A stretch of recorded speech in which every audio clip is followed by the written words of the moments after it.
We have had some very entertaining games in these playoffs, and it just seems to be getting more entertaining and more entertaining. Third period leads are not safe in these playoffs, as we all know, and let's talk about it. Welcome to Kicking with Kipes. I'm Kipes. The first game that we will talk about is the Carolina Hurricanes hosting the Washington Capitals in Game 3 of their best-of-7 series. Carolina, they came into this game tied 1-1 with Washington, and they leave this game up 2-1 against Washington due to a 4-0 commanding win on Saturday. Freddie Anderson, former Toronto Maple Leaf, he gets the shutout in this game. Very impressive win from the goaltender. This game was a sludge match for the first almost half of the game. It was like 12 minutes into the second period it was 12 minutes into the second period when Andrei Svechnikov scored a goal, and before that, I kind of was not tuning in because it wasn't extremely entertaining hockey. That's okay if you're a Carolina fan because it took a little while to get into the game, but then you took over the game. But if it's a Washington Capitals game, how did you not snooze through that game? Svechnikov, he picks up his 6th goal of the playoffs. Roslovic and Robinson each get their first goals of the playoffs. That is awesome depth forward scoring from the Carolina Hurricanes that you desperately need to go farther in playoffs. You need those depth guys to get it. Like the Toronto Maple Leafs, they have been getting some depth scoring, and even defensive scoring.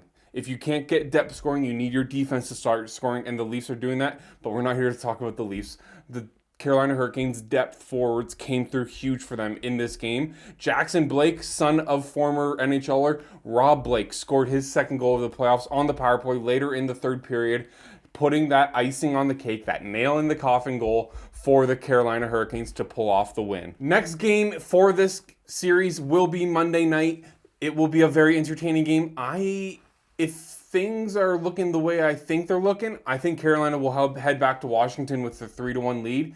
But you never know what's going to happen in these playoffs. They are absolutely insane. So we will see you Monday when we talk about this series once again. The next game is way more entertaining than the Carolina-Washington game. It is the Edmonton Oilers taking on the Vegas Golden Knights in Game 3. This time it is in Edmonton, Alberta, 3 hours north of where I live. I'm going to bring up the Toronto Maple Leafs again, but this game kind of went along the same lines as that last Toronto Maple Leafs Florida Panthers game. The Leafs, just like the Oilers did in this game, went up 2-0.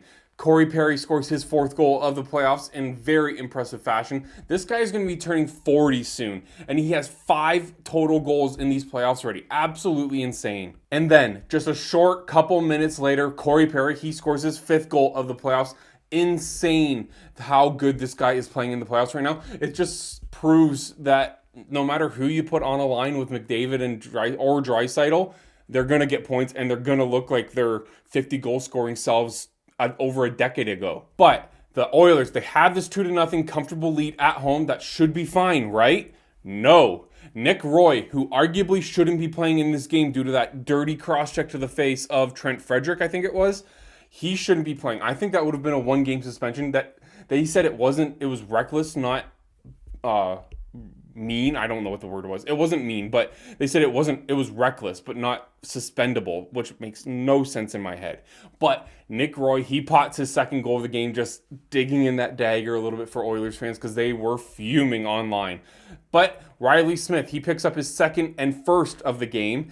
It was a beautiful move that just beat Skinner. Skinner, for the first half of the game, didn't look too bad. Oilers fans were obviously very nervous about having him back in the net after how poorly he played in the first 2 games against LA. Things went from bad to worse in the 2nd period for the Edmonton Oilers when William Karlsson, forward for the Vegas Golden Knights, scores his 3rd of the playoffs, 1st of the night, and it just seems like it's not doom and gloom, but it seems like Oilers fans were talking about how, oh my goodness, how it's another mountain to climb in these playoffs. It's another thing to overcome. And why can it never just be easy? It was a back and forth game, very entertaining hockey until about 3 minutes left in the 3rd period. McDavid, he's skating all over the ice. He skates one way, stops. The defenseman is keeping up with him pretty well, but then he just throws it on net, hoping to catch Draisaitl on the short side, on the blind side of, who's the goalie? Aiden Hill. He slides it across the crease, goes off Braden McNabb, who is playing in this game after a big hit in overtime in the last game. But it goes off a Vegas defenseman, tied 3-3, and it looks like we're heading to overtime for the second straight game of this series. The last 3 minutes of this game was absolute mayhem. Both teams had great chances on either end of the ice.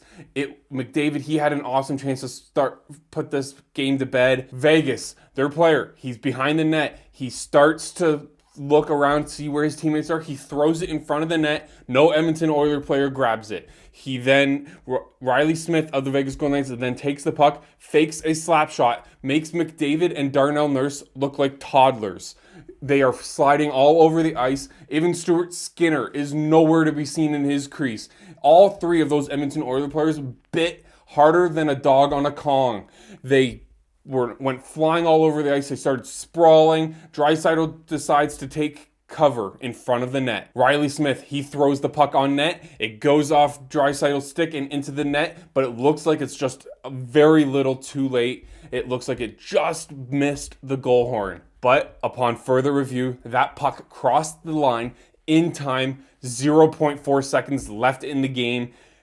The Vegas Golden Knights win this game in regulation. It is a buzzer beater. It is practically an overtime goal because of how little time and how little chance the Edmonton Oilers will have to come back in this game, because there is zero chance that the Edmonton Oilers will come back in this game. And the Vegas Golden Knights win this game 4-3 in regulation to cut the deficit in this series to 2-1. They still have a lot of work to do. The Vegas Golden Knights, I'll give them credit. They looked and they were playing like they had their season was on the line. It looked like they were playing desperate. They were playing not so smart, but they were playing offensive heavy. They were cheating on offense a little bit. But Adin Hill, he gets the win in this one. Stuart Skinner, he gets the loss in this one. Again, his third straight loss in these playoffs. He does not have a win. The reason he was in net tonight was because Calvin Pickard picked up an injury in the last game. Hopefully, he will be back before game 4. But if he's not, the Oilers have a lot of tough decisions to make, because do you put Skinner in, or do you go to your third string goalie, who I don't even know who it is off the top of my head?